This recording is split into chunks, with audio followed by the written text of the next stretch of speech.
Welcome to Easter's 9 at 9 Home Edition. Easter's the ultimate joyous homecoming for Jesus, and thankfully the promise for you and me in our own time. The ultimate home is where God abides, where all things are possible and come together for good. It is a place of deep peace, abundant joy, complete acceptance, total knowing, mercy overflowing, and remarkable love. No wonder our souls long for it. I believe Easter is more than just a one-time event, a grand finale for a life well lived. Easter is also God's blueprint for beautiful, hopeful living in the present. I have Corona to thank for my own spiritual homecoming this Easter, a return home to myself, to what truly matters, to simple joy, to God. Life as I knew it before Corona is over, and the future remains a question mark. Over these last weeks, my heart, and I imagine yours, has been on an epic roller coaster ride. One moment my soul is up, calm and trusting. Then I watch a newsreel and the bottom drops out, leaving me agitated, restless, and fearful. Finding a spiritual home within the footprint of my earthly home has taken on new and greater importance. How do we cultivate a spiritual home within our earthly one? The best way for me to speak about this spiritual concept of a home within a home is to welcome you into mine. As you know, home is where it all happens, especially now in these Corona days. Step through my front door and you can expect a welcome wet-nosed greeting from Teton, our teddy bear golden retriever, and a bark hello from Romeo, our 14-year-old Bichon. Quickly you'll be ushered into our kitchen, the heart of our earthly home. In the center of the room is a table with 8 chairs pulled up to it, usually decorated with some kind of vase of flowers. Right now, it's dogwood branches from our front yard. Our house is loud 24/7. Right now, either my 6 kids are Zooming for school in their rooms or playing outside on the porch or the trampoline.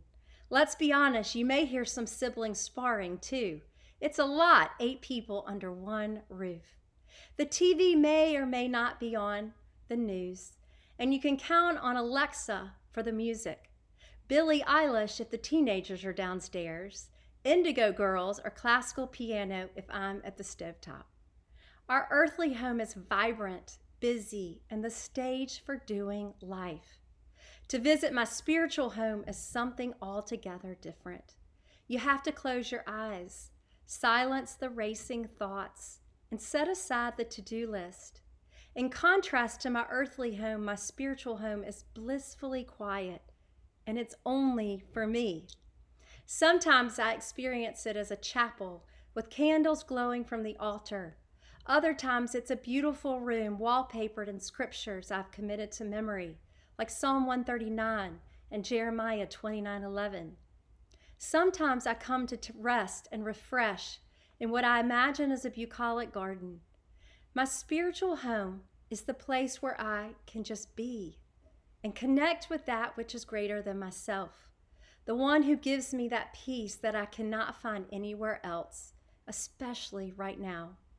I confess, before Corona, I didn't visit my spiritual home as often as I should. Now, it's my daily salvation. So what are some other ways we can make Easter our everyday reality? Jesus would say daily gratitude and a discipline of hope, deep love and mercy, constant connection with God, courage and faith in the face of life's inevitable trials. The widow, with her sacred mite, would say, give more than you think you have. The Samaritan's best advice, take care of people, especially the ones easily dismissed or forgotten. Never be afraid to ask for forgiveness, offers the prodigal. His father would tell you to live with your heart wide open, even when the closest ones to you let you down. Welcome them back home. Paul would say, pray, pray, and pray some more. Lazarus would tell you not to be afraid to let go of things that no longer serve you, because that is how God gives us new life. God promises that every death is followed by some kind of resurrection. Tenderness, says the lady with the alabaster jar. And Mary, the mother of Jesus, she would tell you to go for it. Say yes to God, and you will never be disappointed. The disciples exclaim, follow wherever love leads you.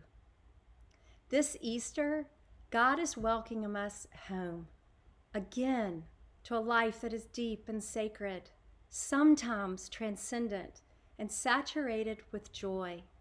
Today we rise again to the challenge of living a life that matters. Easter living does not translate to easy street. It requires bone and blood and spirit and ridiculous hope. Some days we will be closer to home in Easter living than others. If we are lucky, maybe there will be days when we know we have experienced something of heaven here on earth. Trust that everything is in you to experience Easter today, next Tuesday, and 50 years from now. Untold depths of faith and hope and love are God's gifts to us. Now it's up to us to make our way. So we practice hope, and we love well, and we extend grace, and we give thanks, and we trust God. This is the way to Easter.